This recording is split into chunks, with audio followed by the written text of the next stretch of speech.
जाने तुमने तो जनू मेरा अनुशिका किस्त नंबर 15। वीडियो में आगे बढ़ने से पहले आप सभी से रिक्वेस्ट है कि वीडियो को लाइक करें, चैनल को सब्सक्राइब करें ताकि न्यू आने वाली वीडियो आप तक पहुंच सके। वीडियो को लाइक प्लीज़ ज़रूर किया कीजिए।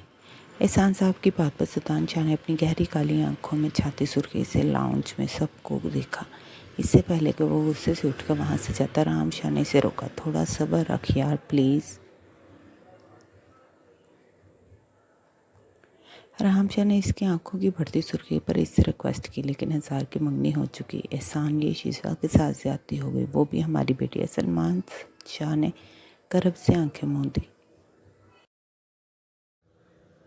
राम शाह बस भाई साहब, फैसला हो गया। रीसे मेरे एहसार की। बाबा प्लीज़ ऐसा कुछ मत बोलिएगा जो मैं पूरा ना कर सकूँ। इससे पहले कि एहसान साहब कुछ और बोल दे, एहसान ने बेचैनी से अबरीशा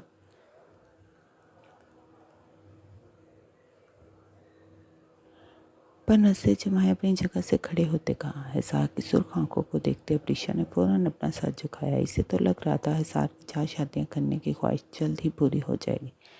हिसार, तुम अपनी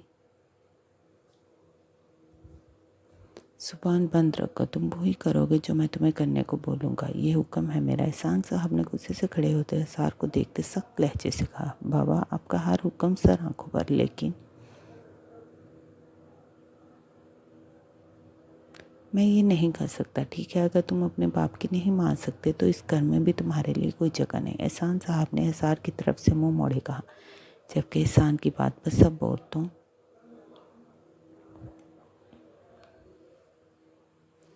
ने तड़पते हुए अपने घर के मर्दों को देखा, जो 2 साल बाद फिर वही गलती कर रहे थे जिससे इनका घर बिखर गया था।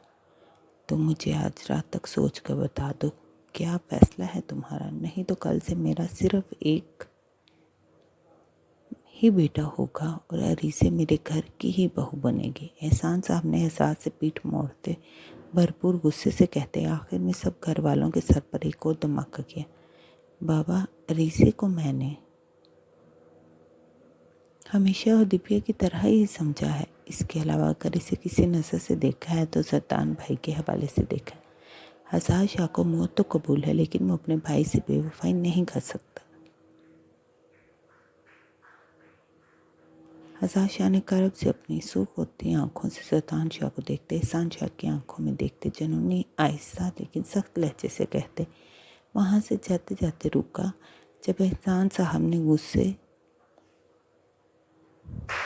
से इसकी तरफ दोबारा देखा। और अपने भाई से बेवफाई इस घर का कोई भी बेटा नहीं करेगा, चाहे तो कोशिश करके देख लें। हिसार शाह ये कहते वहाँ बैठे हर इंसान को यकीन दिलवा गया कि अगर अरीसे शाह हवेली की बहू बन सकती तो वो सिर्फ सतान शाह की बीवी की हैसियत से। सतान शाह ने तश्कर बनी नसों से हिसार को देखा, जो लाउंज से निकल गया। इसे ही देखता हल्की सी मुस्कुराहट से देता आ गया कि आपकी छोटी सी प्रॉब्लम तो हल कर दी इसने, अब रास्ता साफ है। तो क्या कयान, तुम भी अपने भाई का साथ दोगे? हसन साहब ने एक उम्मीद से पूछा। बाबा, इसके अलावा जो भी बोले मैं कर सकता। बस फिर तुम भी मेरी नज़रों से दूर हो जाओ, एहसान साहब ने चिल्ला कर कहा। एहसान यार, क्या हो गया है? जवान बच्चों पर हम ज़बरदस्ती तो नहीं कर सकते ना, और बच्चे भी अपनी जगह सही हैं। सदान, क्या तुम आज भी अपनी ज़िद पर कायम हो? या फुरकान साहब ने सदान शाह से एक उम्मीद से पूछा कि शायद वो अभी अपनी ज़िद छोड़ दे। छोटे पापा, मैं 6 माह तक सब छोड़ दूँगा, सदान शाह ने फ़ौरन कहा। वो तो छोड़ दोगे, लेकिन जो इतने अफेयर्स हैं जिनकी आए रोज़ हमें खबरें मिलती रहती, इनके बारे में क्या करोगे तुम शादी के बाद? साहबजादे साहब, सलमान शाह ने सतान शाह की बात पर फ़ौरन आंखें खोले इसे एहसास करवाया कि इसका बाप इससे इतना भी लापरवाह नहीं जितना वो समझता है। और क्लब्स के चक्कर कितने दिन बाद लगेंगे मुझे बता दो, ताकि हम अपनी बेटी को ज़हनी तौर पर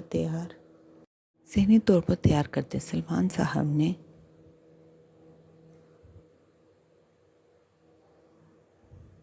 तंजिया अंदाज में सतान शाह को देखा, जो अपने बाप की बातों पर पहलू बदल रहा था। बाकी घर वाले सिर्फ खामोश थे, किसी के पास भी इस मसले का कोई हल नहीं था। बाबा, 6 माह बाद सब कुछ छोड़ दूंगा।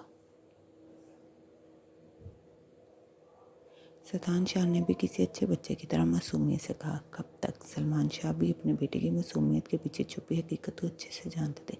हमेशा के लिए। और सतान शाह जो कर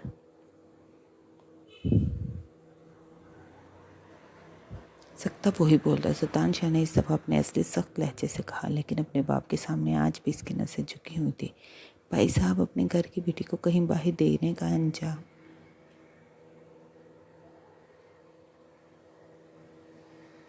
हम लोगों ने देख लिया। अगर ये सब शादी के बाद होता तो हम सब खुद को कभी माफ़ ना कर पाते। मेरा ख्याल है हमें किसी भी बाहर वाले पर भरोसा करने से बेहतर अपने खून को एक चांस देना चाहिए।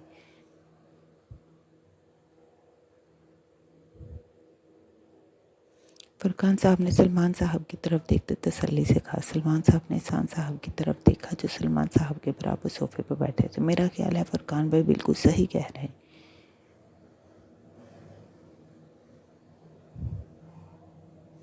एहसान साहब को भी फरकान शाह की बात दिल को लगी थी। ठीक है, लेकिन मैं अभी इस वक्त अरीजे से बात करना चाहता, फिर ही कोई फैसला करूँगा। सलमान शाह ने आमना बेगम की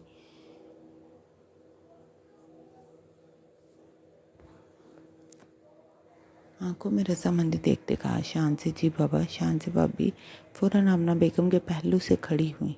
बेटे, आप अरीसे को सब हालात बताओगे और इसे बोलो आज रात अच्छे से इस बारे में सोचे और सुबह हमें अपने फ़ैसले के बारे में बता दे। जो अरीसे का फ़ैसला होगा वही हम सब करेंगे, क्योंकि अपनी इज्जत से बढ़कर कहीं ज़्यादा हमें अपनी बेटी की खुशियाँ अजीज़ हैं। तो हमारी इज्जत के डर से अरीसे के साथ कोई ज़्यादती नहीं करेंगे। सलमान शाह हतमी अंदाज में कहते अपने कमरे की तरफ बढ़ गए। लाउंज में बैठे सब लोग सलमान शाह की बातों से मुत्तफिक थे, सवाए जरदान शाह के। इसे अरीसे शाह अपने नाम चाहिए थी। इसमें इसकी मर्जी शामिल होती या ना। इसीलिए सबके अपने अपने कमरों में जाने के बाद जरदान शाह अपने कमरे में जाने की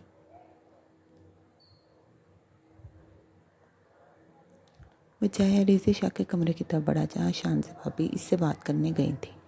इसे अरीसे का फैसला भी जानना था, इसीलिए वो बेचैनी से राहदारी में चक्कर लगाते शान से भाभी का इंतज़ार कर रहा था। तकरीबन आधे घंटे बाद भाभी अरीसे के रूम से निकली तो सदान शाह फ़ौरन इनकी तरफ बढ़ा। क्या बोला आपकी होने वाली देवरानी ने? सदान शाह ने हल्के फुल्के अंदाज से भाभी को मुखातिब किया। फ़िलहाल इसने मेरी देवरानी बनने से इनकार कर दिया। शान से भाभी ने सल्तान की तरफ देखते बिना कहते आगे कदम बढ़ाए। भाभी शान से ने अपने कदम रोके, मुड़कर सल्तान शाह को देखा, जो रीसे के जवाब के बाद बेचैन सा लगा। भाभी को मैं अरीसे से बात करना चाहता हूँ। देखो सल्तान, मैंने इसे समझाया है और सुबह तक सोचने का बोला है। मुझे पूरी उम्मीद है वो तुम्हारे हक में ही फैसला करेगी। शान से भाभी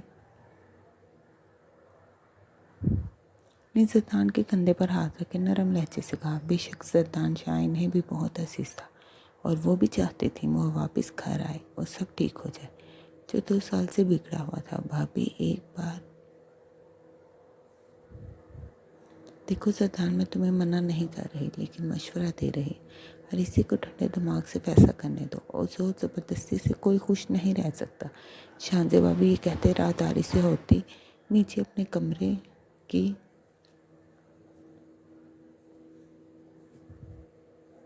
तरफ बढ़ गई। सल्तान शाह कुछ देर खड़ा सोचता रहा, फिर अरीसे के कमरे का दरवाज़ा खोलते दाखिल होते दरवाजे को लॉक लगा गया। सल्तान शाह ने मुड़कर देखा तो अरीसे कमरे में नहीं थी। यकीनन वो वॉशरूम में थी। सल्तान शाह को इस वक्त शिद्दत से सिगरेट की तलब हो रही थी। वो अपने ट्राउज़र की पॉकेट से सिगरेट निकालते टेरेस की तरफ बढ़ गया। इसे खड़े 10 मिनट गुजरे तो अरीसे अपने बाल खुश्क करती ड्रेसिंग टेबल की तरफ बढ़ी। अरीसे सफ़ेद रंग के टखनों तक कातिल नाइटी में मलबूस, जिस पर वाइट नेट के गाउन में इसका नर्म और नाजुक चांदी की तरह चमकता बदन अपनी तमाम रुनाइयाँ वाज़ह करता सल्तान शाह की तमाम हिस्सों में अजीब जला देने वाली बेचैनी सी भर गया। सल्तान शाह को वो इस वक्त कोई आसमान से उतरी हूर लग रही थी। अरीसे ने ड्रेसिंग के सामने खड़े अपने बालों में ब्रश करते कमरे में इधर उधर देखा इसके गीले बालों से पानी टपकता इसकी नाइटी को भगोते इसकी कमदार कमर से चिपका गया। शतांश किसी ट्रांस की कैफियत में अपने पूरे बदन में उठते मुंह और चश्मों से बेहाल होते दिल से टेरेस पर खड़ा अरीसे को अपने बालों को ड्राई करते देख रहा था। अरीसे ने एक बार फिर कमरे में इधर उधर देखा। इसे बार बार खुद पर किसी की नसों की तपश महसूस हो रही थी। टेरेस पर अंधेरा होने की वजह से अरीसे को शतान बिल्कुल भी नजर नहीं आया। जैसे ही अरीसे अपने बाल खुश्क करते मॉइस्चराइजर लिए बेड पर बैठे अपने हाथों में थोड़ा सा लोशन लेते अपने सफ़ेद दूध या चमकदार हाथों और बाजों पर नरमी से मसाज करने लगी। शतांशा का दिल इसकी कनपट्टियों में धड़कते अजीबो गरीब फरमाइशें करने लगा। शतांशा खुद को इस वक्त किसी मजबूत शहर में जकड़े महसूस कर रहा था जो इसे अपनी कैद में बुरी तरह जकड़े हुए इसे बहुत कुछ गलत करने पर उकसा रहा था। वो अपनी पूरी कोशिश करने के बावजूद अपनी बेबाक नजर अरीसे शाह के हलते हाथों और इन हाथों की नरम हरकतों से हटाने में बुरी तरह नाकाम था। वो अपनी ज़िंदगी में हमेशा अपने असूलों का पक्का रहा था, लेकिन अरीसे के लिए वो अपना बनाया हर असूल खुद ही तोड़ रहा था। जैसे अपनी 28 साल ज़िंदगी में वो कभी किसी नामहरम को इस तरह से देखने के लिए ना बेचैन हुआ और ना ही ऐसे मुँह सोचस्मों से परेशान हुआ था। लेकिन अरीसे को देखते शतांशा का दिल इसे अपनी बाहों में लेने को शिद्दत से मचा रहा था, बिना ये सोचे कि वो इसके लिए अभी ना महरम है। अरीसे ने अपने हाथों में लोशन लेते जैसे ही अपनी नाइटी अपनी पंडालियों तक की शतांशा का जवाब दे गया। अगर वो कुछ देर और अरीसे को ऐसे ही देखता तो आज रात पता नहीं क्या कर जाता। इसके लिए शायद वो खुद को कभी माफ़ ना कर पाता। शतांशा ने अपने सुर को सफ़ेद तुर्किश नकूश वाले खूबसूरत चेहरे पर हाथ फेरते गहरा सांस खारिज करते टेरेस का दरवाज़ा एक झटके से खोला तो रीसे ने भी एक झटके से टेरेस की तरफ देखा। शतांशा को अपने कमरे में आते देख रीसे उछल कर बेड से खड़ी हुई। वो सोच भी नहीं सकती थी कि शतांशा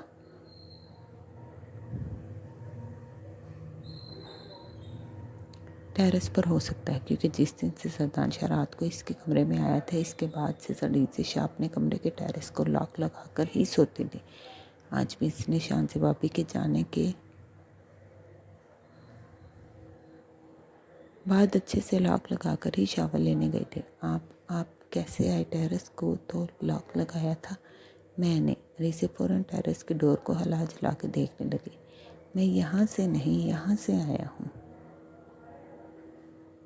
शतांशा ने नरमी से रीसे का रुख मोड़ते मुस्कुराते हुए दरवाजे की तरफ इशारा किया। आप वहाँ से कब आए? मैं तो नहीं देखा। रीसे ने अपने खूबसूरत हिरनी जैसी आंखों को हैरत से खोलते इनको बहुत ज़्यादा सहरंगेज बनाते शतांशा की मुश्किल को और बढ़ाया। जो पहले ही रीसे के नाजुक बदन को वाइट नाइटी पर खुले कमर तक आते ब्राउन स्ट्रेट सिल्की बालों के साथ देखते पागल होने के दर पे था। इसने अपने इर्द गिर्द हर तरह का हुस्न देखा था, लेकिन जाने रीसे शाह को देखते शतांशा को अपनी हस्ती फना होती लगती थी। वो घंटों रीसे शाह को सोचता, ख्यालों में इससे बातें करता, इसे छूता, अपने करीब पाता था। वो रीसे के लिए अपने इस जुनूनी अंदाज पर खुद भी परेशान हो जाता कि जब रीसे इसके सामने पूरे हक से होगी तो वो अपनी जुनून खेसी से इसे पागल कर देगा। और आज रीसे को इस रूप में देखकर इसे अपने इसी पागलपन से डर लग रहा था। शतांशा आप अभी और इसी वक्त मेरे कमरे से बाहर निकले। रीसे ने फ़ौरन बेड की तरफ बढ़ते अपने वाइट स्टॉलर को अपने गले में डाला और शतांशा की कलाई पकड़ी से दरवाजे तक लेकर गई। शतांशा की नजरें अभी भी रीसे के साफ शफाफ तीखे नकूश वाले चमकते मुखड़े पर जमी थी। जब शतांशा ने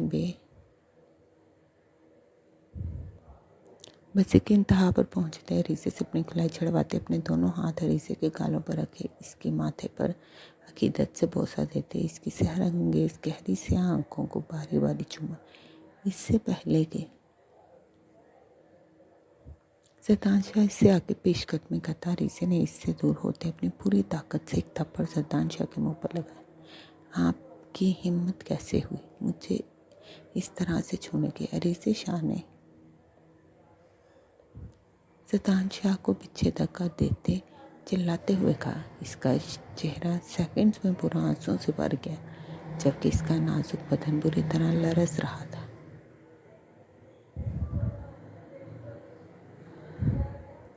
यू हाउ डे यू? अरीसे शाह। सतान शाह ने झटके पर होश में आते अरीसे की कलाई को अपनी गिरफ्त में इतनी मजबूती से लिया कि अरीसे की रगों में दौड़ता खून रुक गया।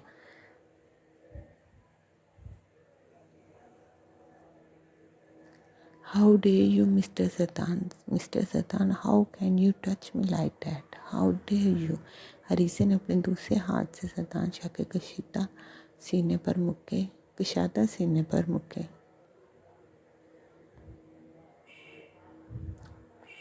Sorry, so sorry for my behavior, but I want to remind you one thing. Arise, you are mine. You are mine. Only I have right to touch you. Only I have right to feel you. Only I have right to love you because you are mine. Arise, you are mine. सतान Shah ने अरीसे से पहले अपने रवैये की माफ़ी मांगी, क्योंकि वो बेखुदी में सचमुच एक गिरी हुई हरकत कर गया था। इसीलिए सतान शाह जैसे शख्स को थप्पड़ मारकर अरीसे शाह अब तक जिंदा खड़ी थी, फिर इसे दोनों बाजुओं से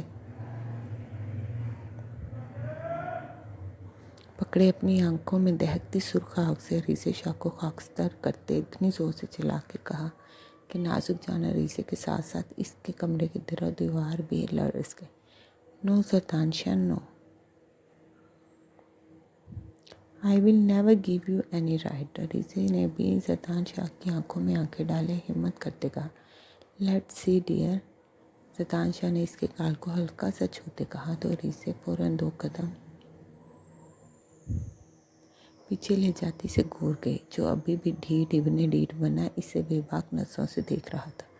अरीसे, सतान शाह का तुमसे वादा है, एक दिन बाद इस टाइम सतान शाह तुम पर सारे हक रखता होगा।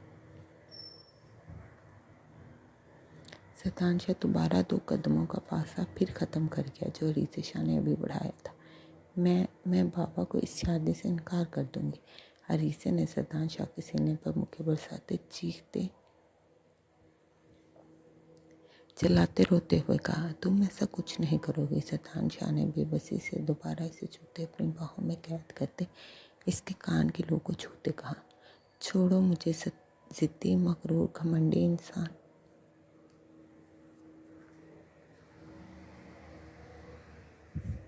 ये बार बार मेरे करीब आकर तुम मुझे डराना चाहते हो कि तुम मेरे साथ क्या कुछ कर सकते हो।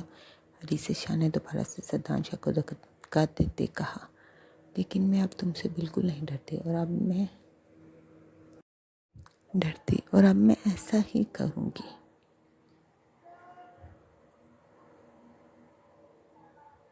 अरीसे शाह, मैंने एक बार तुम्हें पहले भी वार्न किया था, इतना ही बोलो जितना कल बर्दाश्त कर सको। सतान शाह ने इसे घूरते हुए कहा। सतान शाह, मैं भी भूला था, दूर रही मुझसे, लेकिन शायद आप समझ रहे मैं आपकी कोई गर्लफ्रेंड हूँ जिसे आप रात के इस वक्त बाबा छूकर अपने जज्बों की तस्कीन चाहते हैं। अरीसे शाह, अगर एक और फजूल लफ्ज़ तुम्हारी ज़ुबान से निकला, इस ज़बान को गद्दी से खींच लूँगा। सतान शाह ने अरीसे को खुद से दूर झटकते खून छलकाती आंखों से देखा। मुझे भी आपसे कोई बात नहीं करनी, आप जाए मेरे कमरे से अभी के अभी। अरीसे ने सतान के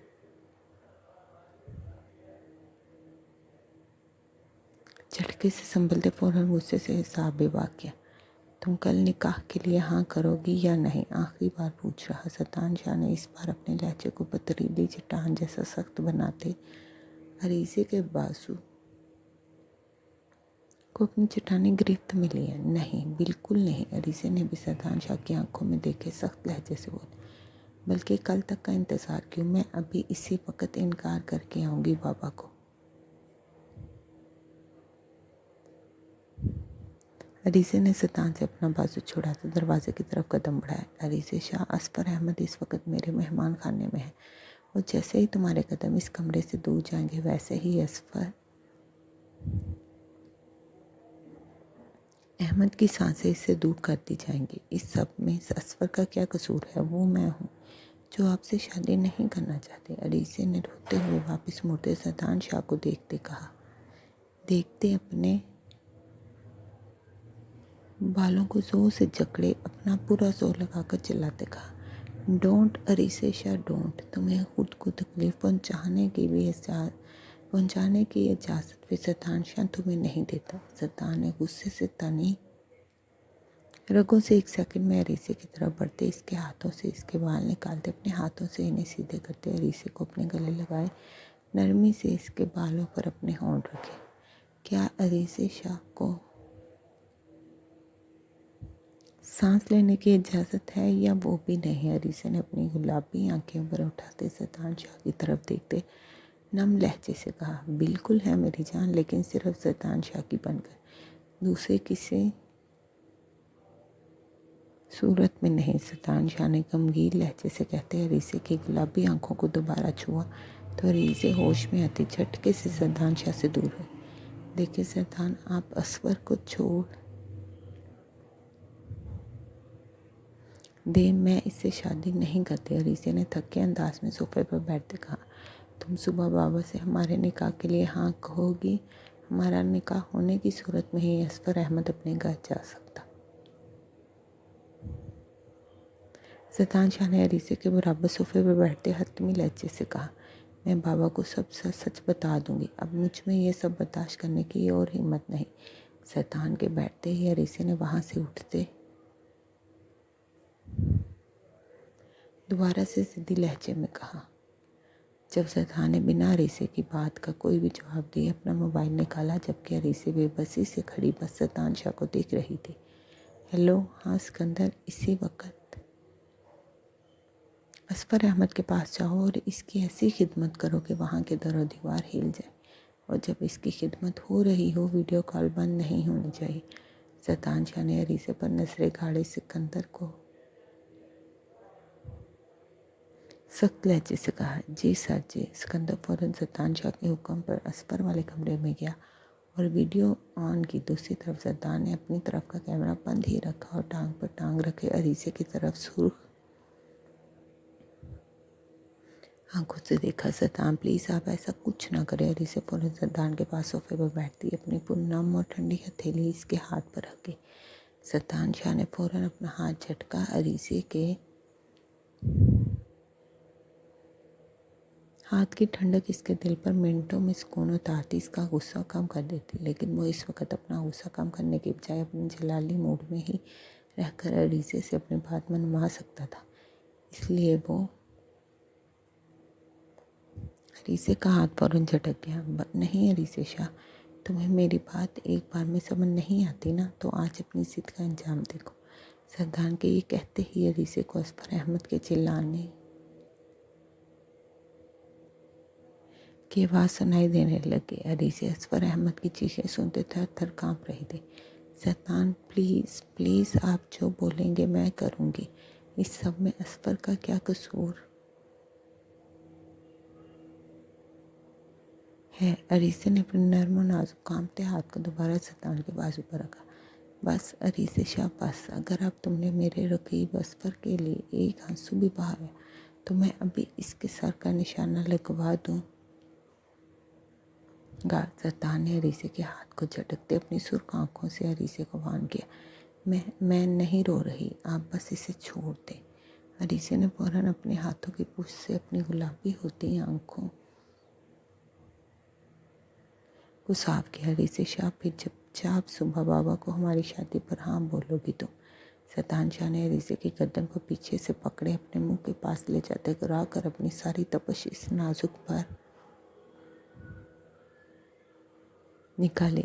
जी मैं हाँ ही बोलूँगी। अरीसे की नस नस में सैतान शाह का डर एक बात सरयत करने लगा था, जिसका अंदाज़ा भी सैतान शाह अपने जिद अना के चलते देखने से कासिर था।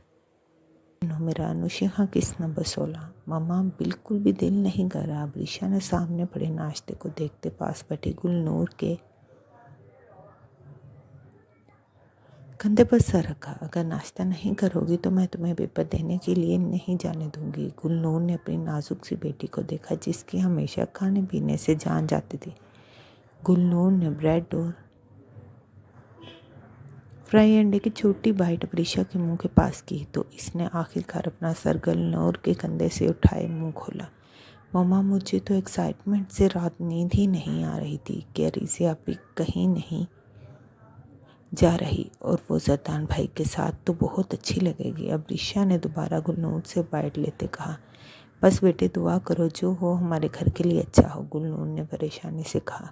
गुड मॉर्निंग बड़ी मम्मा। हजार शाह खुशबुओं में बसा अपने वजीहा सरापा लिए डाइनिंग टेबल पर बैठते मुस्कुराते हुए गुलनूर से बोला, जिनसे अबरीशा इस वक्त किसी छोटी बच्ची की तरह लाड उठवाती है। शाह को बहुत क्यूट लगे।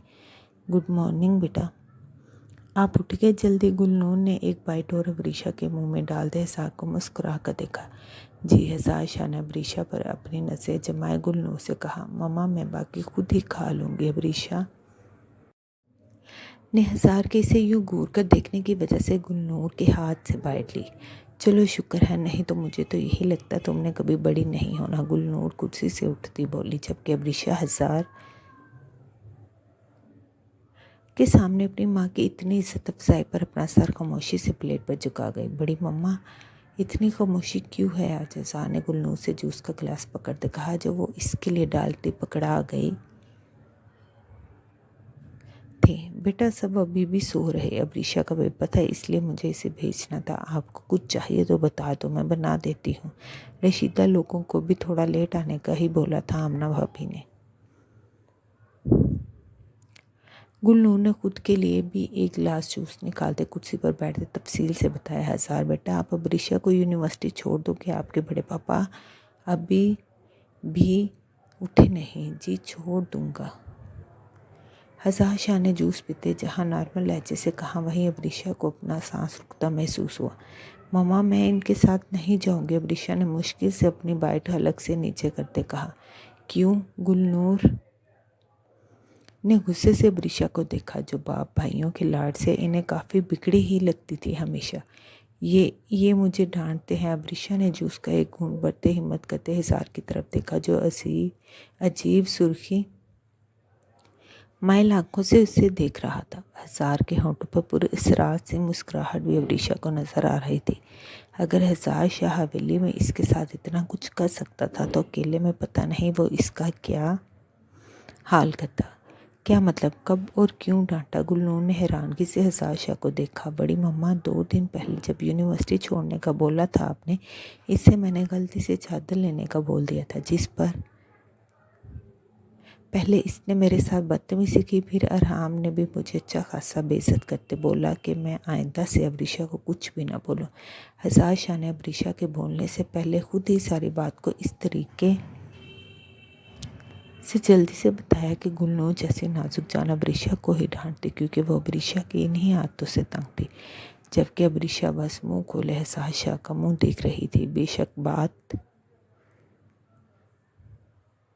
यही थी लेकिन हजार का बताने का अंदाज इसे और इसके भाई को ही गलत जाहिर कर रहा था। अबरीशा अगर हजार ने तुम्हें चादर लेने का बोला था तो इसमें गलत क्या था? हुदैबिया और रीसे भी तो चादर ही लेकर बाहर जाती हैं। गुलनूर ने गुस्से से अपनी बेटी को देखते कहा। अब मैं यूनिवर्सिटी इतनी बड़ी चादर लेकर जाऊं मम्मा? अबरीशा ने रोहानसी होते दुख से माँ की तरफ देखा। जब इसके घूरने पर फौरन खा जाने वाली नज़रों से हजार को देखा जो मुस्कुराते हुए इसे देख रहा था। चलो उठो शाबाश लेट हो जाओगी। गुलनूर ने अबरीशा की बात को कोई अहमियत न देते बर्तन समेटते कहा। मम्मा मैं इनके साथ नहीं जाऊंगी। उन्होंने कल हवेली के पीछे भी डांटा था। अबरीशा ने कल का वाक़या याद करते ज़िद्दी अंदाज से कहा। तो तुम्हें किसने कहा था इतनी तैयार होकर हवेली के पीछे तरफ बिना दुपट्टे के जाओ? जबकि वहाँ से ज़्यादातर मर्द मेहमान ही जा रहे थे अपनी गाड़ियाँ पार्क करने। हजार शाह ने कल का वो मंजर याद किया जब अबरीशा अपना क़यामत खेज हुस्न लिए इन लड़कों के सामने खड़ी थी। हजार शाह ने सुर्ख होती आंखों से अपने गुस्से को कंट्रोल करते करते भी सख्त लहजा अख्तियार किया। मैंने दुपट्टा लिया था। अब्रिशा ने फ़ौरन अपनी माँ को देखते अटकते कहा। वो नेट का दुपट्टा, तुम लड़कियों को दुपट्टा कहाँ से लगता? हज़ार शाह ने अब्रिशा की आंखों में गुस्से से देखा। अब्रिशा, तुम वहाँ गई क्यों थी? गुलनूर ने गुस्से की इंतहा पर पहुंचकर अब्रिशा से कहा। वो मम्मा वानिया को लेने गई थी, तो तुम किसी मुलाजिम को भेज देती। गुलनूर ने गुस्से से कहा। यही बात मैंने बोली बड़ी मम्मा, तो ये मुझसे बदतमीज़ी करने लगी। हज़ार शाह ने दोबारा शरारती अंदाज से अब्रिशा का खून खुश किया। मम्मा, मैं इनके साथ नहीं जाऊंगी। राम भाई ने मना किया है। आखिर अब्रिशा ने अपनी आखिरी कोशिश की। देखो अब्रिशा, फजूल बहस से मेरा दिमाग मज़ीद ख़राब ना करो। हज़ार तुमसे बड़ा है, वो तुम्हें किसी भी सही गलत पर टोकने का हक़ रखता है, तो आइंदा से अपने से बड़ों से तमीज़ से रहना, वरना मुझसे बुरा कोई नहीं होगा। गुलनूर ने अब्रिशा को अच्छा खासा लेक्चर दे डाला। अब उठो और जाओ यूनिवर्सिटी चुपचाप। गुलनूर ने बर्तन उठाते कहा। लेकिन मम्मा, अब्रिशा, गुलनूर ने गुस्से से कहा। गुलनूर वैसे तो नाजुक सी थी, लेकिन अपनी औलाद की गलत बात वो बर्दाश्त बिल्कुल न करती। ख़ास तौर पर अब्रिशा तो बहुत बार इसके अताब का निशाना बन जाती, अपनी लाबाली हरकतों की वजह से। इसीलिए अब भी वो अपना मुंह सुझाए चुपचाप अपना सामान लेते डाइनिंग रूम से निकल गई, जबकि हज़ार शाह भी गुलनूर को बाय बोलता इसके पीछे बढ़ा। हज़ार शाह अपनी गाड़ी में बैठा तो अब्रिशा ने पीछे वाला दरवाज़ा खोलना चाहा तो गाड़ी लॉक थी। आगे बैठो डियर कज़न, मैं आपका ड्राइवर नहीं हूँ, हज़ार शाह ने अब्रिशा के गुस्से से सूजे मुँह को देखते कहा। अब्रिशा ने आगे बैठते अपना सारा गुस्सा गाड़ी के दरवाजे पर निकाला, जिस पर हज़ार शाह इसे बस घूर कर रह गया। लेकिन अब्रिशा ने बिल्कुल भी इसकी तरफ तवज्जो ना दी और बाहर देखने लगी। हज़ार ने चुपचाप गाड़ी गेट से बाहर निकाली। सुनो, हज़ार ने कुछ मिनट्स की खामोशी के बाद ही अपने दिल के मजबूर करने पर अब्रिशा को बुलाया, जो इस वक्त लाइट पर्पल कलर के कुर्ते शलवार में हम रंग बड़ा सा दुपट्टा सर पर ओढ़े सादगी में भी क़यामत ढा रही थी। लेकिन अब्रिशा ने ना कोई जवाब दिया, ना ही हज़ार की तरफ देखा। बज़ाहिर मुन्नार गुस्से में बैठी थी, लेकिन अंदर से वो बहुत ज़्यादा डर रही थी। अब्रिशा, हज़ार ने गुस्से से गाड़ी सड़क के एक तरफ रोकते इसे पुकारा। मेरा पेपर है, प्लीज़, मैं लेट हो जाऊंगी। अब्रिशा ने एक झटके से गाड़ी के रुकने पर हज़ार शाह की सीमत देखते इसके गुस्से से भड़कती आंखों को देखते ज़रा नरमी से कहा। अगर ऐसी हरकतें करके मेरे गुस्से को बढ़ावा दोगी तो बोल जाओ, आज यूनिवर्सिटी जा सकोगी। हज़ार शाह ने अब्रिशा के क़यामत खेज़ हुस्न को बिना किसी हिचकिचाहट के अपनी नज़रों में बसाया। बेशक हज़ार शाह अब्रिशा की तरफ किसी सोची समझी वजह से बढ़ रहा था, लेकिन ये भी सच था, अब्रिशा शायद सच में खूबसूरती और नाज़गी का हसीन इम्तिज़ाज थी। इसी तरह इसके चेहरे के नकूश पर ठाने लुक देते अजीब ही कशिश पैदा करते थे। अब्रिशा ने हज़ार शाह को खुद की तरफ इतनी बेखुदी में देखते डरते डरते भी से बिना अपना जुमला मुकम्मल किए पुकारा। हज़ार शाह ने अपनी गहरी ब्राउन आंखों का जाविया बदलते गाड़ी स्टार्ट की। इसका दिल तो आज सुबह सुबह ही ये उल्टे मशवरों से नवाज रहा था, जिसे फ़िलहाल मानना हज़ार शाह के बस में बिल्कुल नहीं था। कल रात मुझे इतने गौर से क्यों देख रही थी? हज़ार शाह ने अपने दिल की बढ़ती धड़कनों को कंट्रोल करते खुद को अब्रिशा से बातों में मसरूफ़ करने की कोशिश की। कब देखा? अब्रिशा ने ना समझी से अटकते हुए कहा, जबकि हज़ार इसके अटकने पर हैरान हुआ। कब कब देखती रहती हो मुझे जो यूं डर रही? हज़ार जैसा ज़हीन इंसान फ़ौरन अब्रिशा के अटकने की वजह समझते अपने मकसद की इतनी जल्दी कामयाबी पर दिल से खुश हुआ। क्या बोल रहे, मैं समझ ही नहीं। अब्रिशा ने अपनी चोरी पकड़े जाने के डर से अपनी सांस को कंट्रोल करते खिड़की से बाहर देखा। अब्रिशा, अगर अब तुमने मुझसे रुख मोड़ा तो अंजाम की जिम्मेदार तुम खुद होगी। हज़ार शाह ने अब्रिशा को दोबारा से रुख मोड़ते देख गुस्से से इसकी कलाई खींचते इसका रुख अपनी तरफ करना चाहा। जब वो इसके सीने से टच होती इसकी दिल की धड़कनों में दम मचा गई। दूसरी तरफ अब्रिशा की धड़कनें ज़िंदगी में पहली बार अजीब लय से धड़क रही थी। हसाशा ने जल्दी से अबरीशा को खुद से दूर किया तो इसके चेहरे पर छाई हया की लाली को देख वो इसका चेहरा अपने हाथों में थाम गया। हाय, इस खूबसूरती और मासूमियत के पुरहया नज़ारों पर हसाशा कुर्बान ही ना हो जाए। हसाशा ने इस हसीन नज़ारे को अपनी आंखों में बढ़ते गमगीन लहजे से अबरीशा की आंखों में देखा। वो आप चलो ना, मेरा पेपर है। अबरीशा ने फ़ौरन होश में आते नरमी से अपने चेहरे से एजाज़ के हाथ पीछे करते खुद को एहसास से दूर किया, जिस पर एजाज़ के खूबसूरत सुर्खी माइल होंठों पर मुस्कुराहट खिल गई। एजाज शाह ने अब अपना सारा ध्यान ड्राइविंग की तरफ किया। अब इसे अबरीशा को जल्दी से जल्दी यूनिवर्सिटी छोड़ना था, नहीं तो सच में इसका पेपर है जाता। बताओ भी अबरीशा, क्यों देख रही थी कल रात? एजाज शाह ने दोबारा पूछा। वो मैं ये देख रही थी कि आप कितने खुश हैं। अबरीशा ने एजाज शाह की तरफ देखते मासूमियत से अपनी उंगलियां को मरोड़ते कहा। किस बात से खुश? हसाशा ने ना समझी से अबरीशा को देखा। यही कि आपकी तीसरी शादी भी फिक्स हो रही है। अबरीशा ने अपने ग्रे खूबसूरत आंखों से हसाशा को देखते दोबारा मासूमियत से कहा। जब हजार अबरीशा की बात सुनते ऊंचा कहका लगा गया। यार तुम कितनी क्यूट हो। हसाशा ने अबरीशा की मासूमियत पर सदके जाते नरमी से इसके गालों को अपनी उंगलियों में दबाते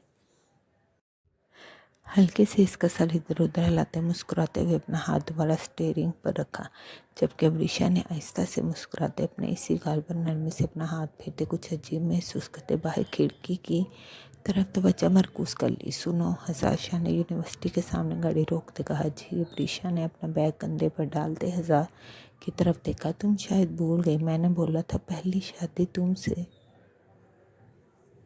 करूँगा, तो बेफिक्र रहो, तुमसे पहले कोई नहीं बन सकती मेरी बीवी। है हसाशा ने बेबाकी से कहते अबरीशा को सुख चेहरे से फ़ौरन वहाँ से भागने पर मजबूर किया। हसाशा, मंजिल तो लगता काफ़ी नज़दीक है, जल्द ही पा सकते तुम। हसाशा की पुरतप्श नज़रों ने अबरीशा को काफ़ी दूर तक पीछा किया। क्या तकलीफ़ है तुझे पागल इंसान? अरहाम शाह ने दोबारा से अपने मुंह पर किसी के हाथों का लम्स महसूस करते कहा। तू साले, तू उठ भी जा अब। सैतान शाह ने इसके ऊपर से कंफर्ट उतारते बेड से टेक लगाए ही सिगरेट का धुआं हवा में छोड़ा, जो पीछे 5 मिनट से अरहाम को उठाने की कोशिश कर रहा था। लेकिन अरहाम शाह, जो रात से काफ़ी गुस्से में होने की वजह से सुबह फजर की नमाज पढ़ने के बाद सोया था, इसका कोई इरादा नहीं था इतनी जल्दी उठने का। तेरे बच्चों को भी बताऊंगा साले कि किस तरह इनके बाप ने सारे ख़ानदान को आगे लगाकर शादी की थी। अरहाम शाह ने आखिरकार उठते बेड पर अपने हल्के ब्राउन बालों में हाथ फेरते बैठते सैतान शाह को थोड़ी शर्म करवानी चाहिए कि मुस्तकबिल में इसके बच्चों को बताने के लिए इसके कारनामे कुछ खास नहीं। अरे तू क्या बताएगा इन्हें? मैं खुद बताऊंगा कि इनका बाप किस तरह सारी दुनिया से लड़कर इन्हें इस दुनिया में लाया है। सैतान शाह ने शर्मिंदा होने की बजाय बेबाकी से अरहाम शाह को आंख वांक की। बोल, क्या तकलीफ़ है तुझे सुबह सुबह जो मेरी जान का अज़ाब बन रहा? अरहाम शाह ने कंफर्ट इसके ऊपर डालते इसके पेट पर मुक्कों की बरसात की। कितना बेगैरत इंसान है तू। अपनी मन गुहा के लॉक लगाने का गुस्सा तो अपने जिगरी यार पर निकाल रहा। सैतान शाह ने वही कंफर्ट इस पर डालते इसके मुक्के बरसाने का हिसाब बराबर किया, जबकि अरहाम इस बार कंफर्ट पीछे हटाता गुस्से से बेड पर बैठा। वो सारी रात हदीबिया की इस हरकत पर जलता ही सो ना पाया था। वो रात कुछ वक्त हदीबिया के साथ गुजारना चाहता था, इसीलिए इसने हदीबिया को दरवाज़ा अनलॉक रखने का मैसेज किया, पर हदीबिया अरहाम शाह की भी बाकियों के डर से दरवाज़ा लॉक करने की गुस्ताखी कर गई थी, जिसकी अरहाम शाह इसे संगीन सज़ा देने का इरादा रखता था। क्या ख्यालों में मन कुहा से मिलने पहुंच गए? सैतान शाह ने अरहाम के तने नकूश से कुछ सोचते इसे फिर से छेड़ा। चल, मैं तो फिर अपनी मन कुहा को सोचता या मिलने चाहता। तू अपनी बेगैरती का लेवल देख। बिना किसी रिश्ते के तू कमरे में पहुंचा होता। जिस दिन किसी को पता लग गया बेटा जी, बड़े पापा ने तेरा थोबड़ा सजा देना, तू लिख के रख ले मुझसे। अरहाम शाह ने ड्रेसिंग रूम से अपनी ब्लैक शलवार कमीज बेड पर रखते सैतान शाह की सारी करतूतों से पर्दा हटाया। बस जाने आज की रात है। और तू शरीफ है जो तेरे मन को हुआ कि ऐसी हरकत करने पर चुपचाप यहाँ आके सो गया। मैं होता तो हरीसे के कमरे का दरवाज़ा तोड़ के घुस जाता। सद्दान शाह दरवाजे से बाहर निकलते निकलते हुए राम शाह को सुलगा गया। नाश्ता यही मंगवा के रख, मैं फ़्रेश होकर आया। सद्दान शाह ने दोबारा दरवाज़ा खोलते कहा, यानी जो भी बात थी इन्हें अकेले में करनी थी, इसीलिए वह नाश्ता यहाँ मंगवाने का बोल रहा था। अरहाम भी शावर लेने की बजाय अपनी शर्ट पहनता कमरे से निकल गया ताकि नाश्ते का बोल सके। हुदैबिया किचन में शान से और दुआ भाभी के साथ काम में लगी हुई थी, जहाँ सब बड़े नाश्ता करने के बाद दोबारा से सलमान साहब के कमरे में चले गए थे, जहाँ से अभी रीसे के सद्दान शाह से शादी की रजामंदी देते पूरी शाह हवेली में एक सुकून की लहर दौड़ गई। घर के बड़े आज और कल आने वाले मेहमानों के सवालों को लेकर परेशान थे। वहीं वो इस चीज़ को लेकर भी मुतमईन थे कि 2 साल बाद ही आखिरकार शाह हवेली के मकीन दोबारा से एक नॉर्मल ज़िंदगी की तरफ वापस आ रहे थे। भाभी मीना और जरदान का नाश्ता 10 मिनट तक कमरे में भेजते। अरहाम शाह ने लाइट पिंक कलर की खूबसूरत ड्रेस में खड़ी दिव्या को मुकम्मल इग्नोर करते दुआ से कहा, ओके अरहाम भाई, नाश्ता वही आम रूटीन वाला करेंगे या ख़ास मौके की मुनासबत से ख़ास नाश्ता करेंगे? दुआ भाभी ने खुशगवार मूड से कहा, अरे दुआ, ख़ास मौके पर ख़ास नाश्ता ही करेंगे। क्यों देवा जी, सही कहा ना? शान से भाभी ने दुआ भाभी की बात का जवाब अरहाम शाह से पहले मुस्कुराते हुए दिया।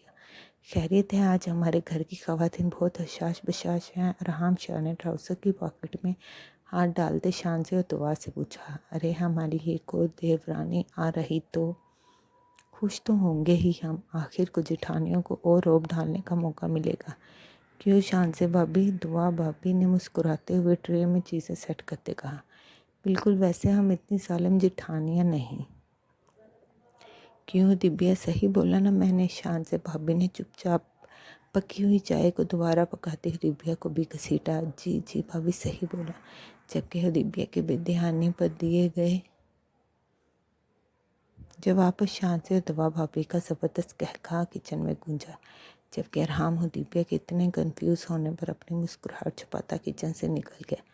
वैसे दुआ, हमारा तो जो हाल हुआ वो छोड़ो, मुझे तो नाजुक देवरानियों पर अभी से तरस आता है, जिनकी हालत अभी से इतनी ख़राब है हमारे जल्लाद देवरों की वजह से। शान से भाभी ने दिव्या के गाल को अपने गाल से मिस करते इसके कांपते वजूद को अपनी बाहों में भरते इसे कुर्सी पर बिठाया और दुआ भाभी ने मुस्कुराते हुए इसके सामने जूस का गिलास रखा। ये लो दिव्या, देख कर आओ नाश्ता। शान से भाभी ने दिव्या के जूस ख़त्म करते ही एक ट्रे इसके सामने रखी। मैं नहीं जाऊंगी भाभी, दिव्या ने फ़ौरन चेयर से खड़े होते टकते कहा। इधर बैठो दिव्या, तुम ही जाओगी? चलो शाबाश, अब इतना भी डरने की ज़रूरत नहीं, वो खान नहीं चाहेगा तुम्हें, वैसे भी जरदान भी वहीं है। शान से भाभी ने मुलाजमा के साथ दिव्या को रहाम के कमरे में भेज बस किया और दिव्या रहाम शाह के कमरे में दस्तक देते इजाज़त मिलने पर मुलाजमा के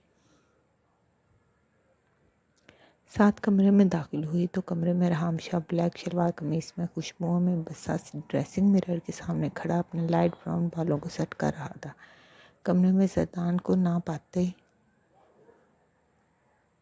दिव्या ने जल्दी जल्दी नाश्ता टेबल पर लगाया ताकि वो मुलाजमा के होते ही कमरे से निकल जाए। और दिव्या जैसे ही टेबल पर नाश्ता सेट करके मुड़ी तो सीधे राम शाह के सीने से टकरा गई, जो जाने कब इसके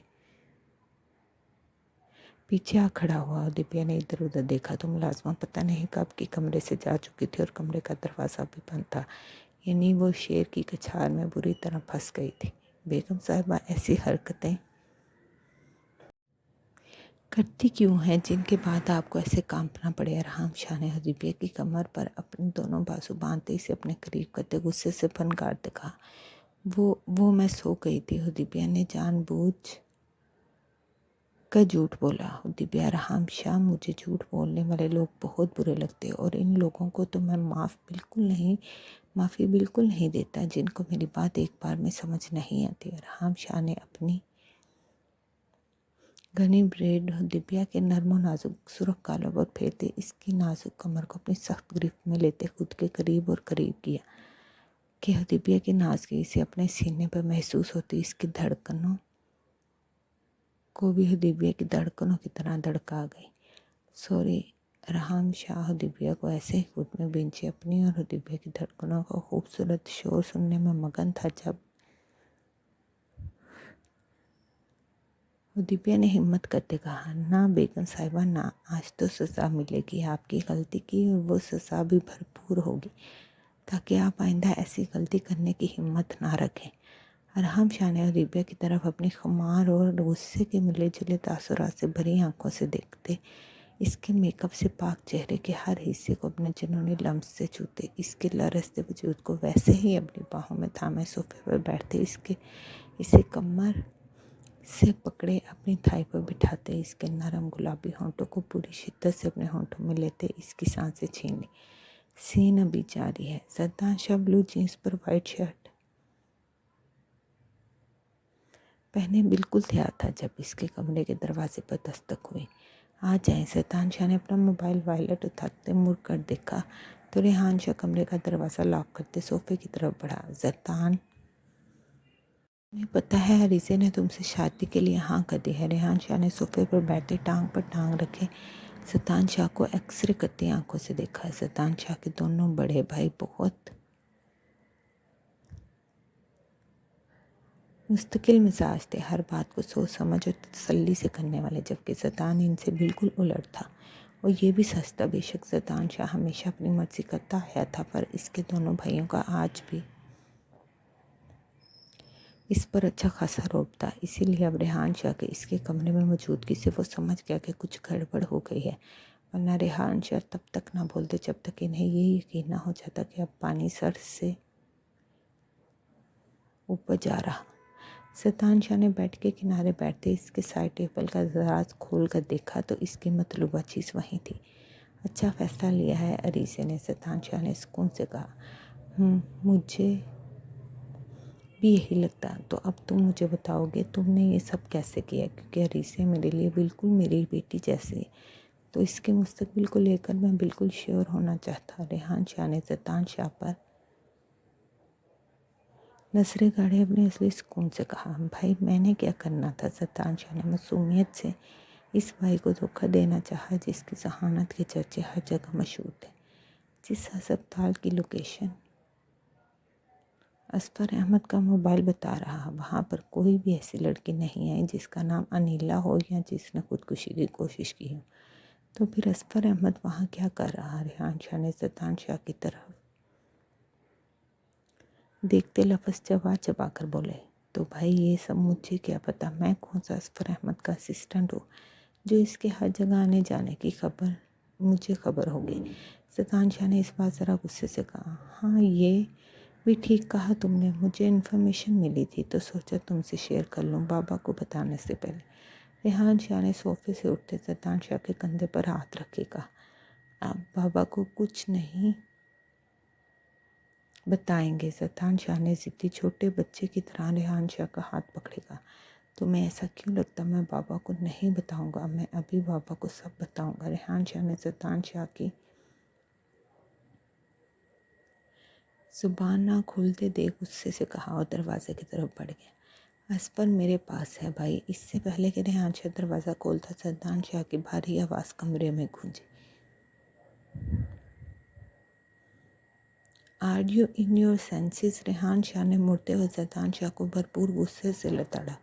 भाई आप बाबा को मेरे और अरीसे के निकाह होने तक कुछ नहीं बताएंगे। सद्दाम शाह ने अपने कदम बेड के पास लेते कहा, ये तुम्हारी गलत फहमी है कि मैं बाबा को कुछ नहीं बताऊंगा। मैं ना गलत करता ना गलत बर्दाश्त करता, और मेरे भाई जोर ज़बरदस्ती से रिश्ते सुकून के बजाय बोझ बन जाते। रेहान शाह ने इसे समझाते